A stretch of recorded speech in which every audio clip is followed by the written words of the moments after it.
Marc Duet, un pilote talentueux qui révèle d'étonnantes possibilités d'adaptation pour chacune des disciplines qu'offre la compétition automobile. Je vais faire avec cette voiture 5 rallyes belges, les boucles de Spa, le Aspen Grove, les 24 heures d'Ypres, le Bianchi Rally et le Condro. Et en parallèle, je vais faire 3 rallyes mondiaux, le Portugal, l'Acropole, le San Remo, avec l'usine. Non, je peux éventuellement venir le tournevis.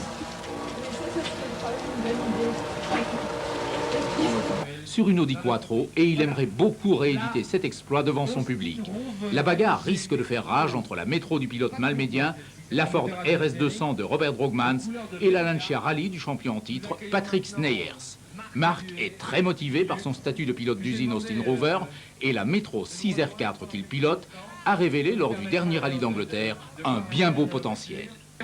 Voilà, le grand c'est Marc, bon bah tout le monde le connaît dans notre région. Le petit c'est Willy Lux. On vient de lui trouver, ses amis pilotes et journalistes, un surnom qui lui va comme un gant, c'est Rambo Zero. C'est qu'il est le seul à pouvoir doubler Sylvester Stallone dans les moments difficiles, bien entendu. Vous pouvez l'applaudir, ça lui fera plaisir. Marc Duet, Willy Lux, MG Métro. Alors, l'équipage Guy Colsoul et Alain Lopé.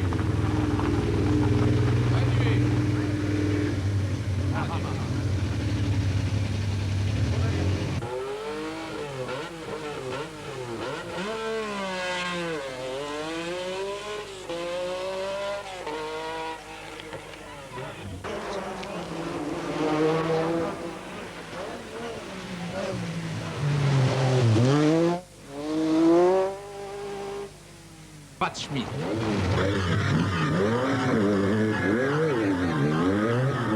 Essayer maintenant, voir si tout va bien.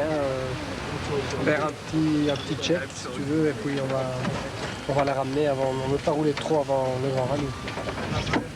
Sans faire de fou. Marc est un ami de longue date que j'ai connu lors de ses premières courses pour notre équipe. Et nous avons fait pas mal de rallyes ensemble. Je m'entends très bien avec lui. C'est un pilote très professionnel. Et ici au Portugal, il possède la bonne approche. Il devrait pouvoir réaliser une bonne performance. Je crois réellement que Marc a toutes ses chances. Nous avons effectué les reconnaissances ensemble. Nous avons beaucoup travaillé. Son but doit être de terminer les rallyes à tout prix. C'est notre seule chance car la concurrence est fort relevée. Si Marc n'attaque pas trop en début d'épreuve, il peut très bien se classer à l'arrivée car la voiture a un bon potentiel.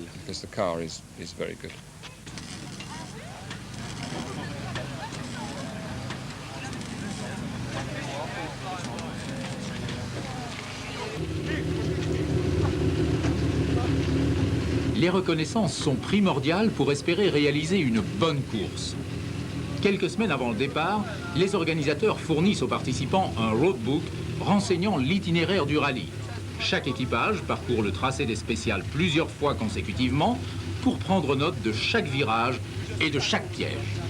Au départ du rallye, le pilote connaît pratiquement les étapes spéciales par cœur. L'énoncé des notes par le copilote lui permet alors de se concentrer uniquement sur son pilotage. Marc et Willy prennent fort au sérieux cette part importante du travail de pilote professionnel. Avec Tony Pond et Rob Arthur, ils veulent mettre toutes les chances de leur côté pour ce premier rallye mondial. Les Portugais sont enthousiastes et un public de connaisseurs est déjà présent sur le parcours du rallye. Les dernières reconnaissances s'effectuent de nuit à vive allure. Le spectacle est déjà présent.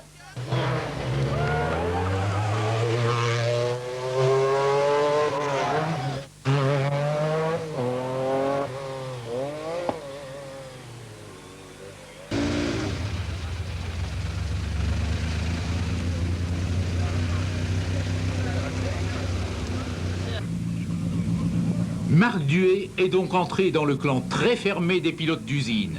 Cette boucle de Sintra le plonge brutalement dans le bain. Il va s'élancer dans la première spéciale au milieu d'une véritable marée humaine. Le fidèle supporter club est bien présent pour fêter dignement cette première de leur ami Marc Duet.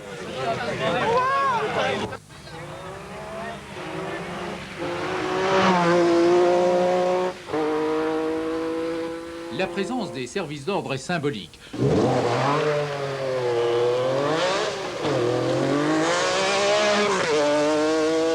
chauffe-moteur le contraignent à l'abandon. Pour la 3e fois consécutivement, Marc ne voit pas l'arrivée d'un rallye.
Bagarre, le Hunsrück Rally en Allemagne.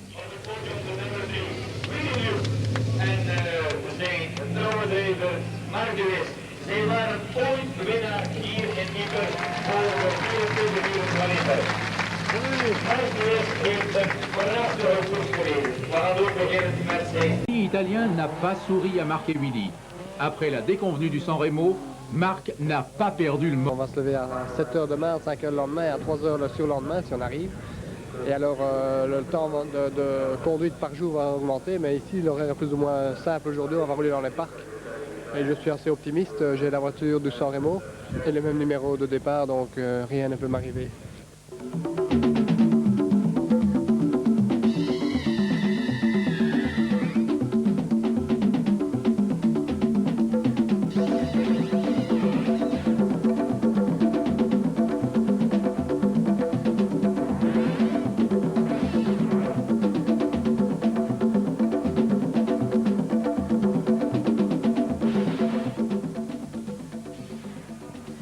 Le destin cette année a frappé de bien cruelle façon.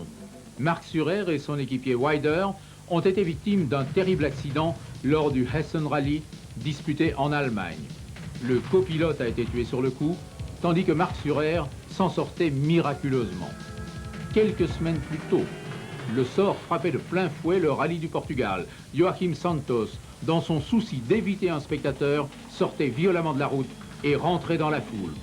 On se demande toujours, au regard de ces images, comment le bilan n'a pas été plus grave. Au rallye de la Costa Smeralda en 85, Henri Toivonen, alors en tête de la course, pulvérise Salancia contre un rocher. Il s'en sort miraculeusement. Un peu plus d'1 an plus tard, il trouvera la mort avec son équipier Sergio Cresto dans un dramatique Tour de Corse. Les voitures du groupe B ont vécu. Les groupes B, ce sont des bêtes de course, de véritables monstres surpuissants que les meilleurs pilotes du monde avaient du mal à dominer sur l'asphalte. Difficiles et épuisantes à piloter, ces voitures étaient également dangereuses dans leur structure, des turbos surchauffés à plus de 1000 degrés, flirtant avec des réservoirs d'essence. L'incendie, l'explosion risquent de survenir à tout moment. La FISA, qui régit le sport automobile, interdit brutalement les groupes B en rallye. Nous ne verrons plus ces monstres surpuissants virevolter en obéissant aux injonctions de leurs pilotes. Le spectacle aura été total, mais la raison humaine ne pouvait pas tolérer plus longtemps ce défi insensé à la vie. Les investissements colossaux consentis par les constructeurs ont été subitement réduits à néant, comme ici chez Austin Rover, où les 200 métros homologués en groupe B pourrissent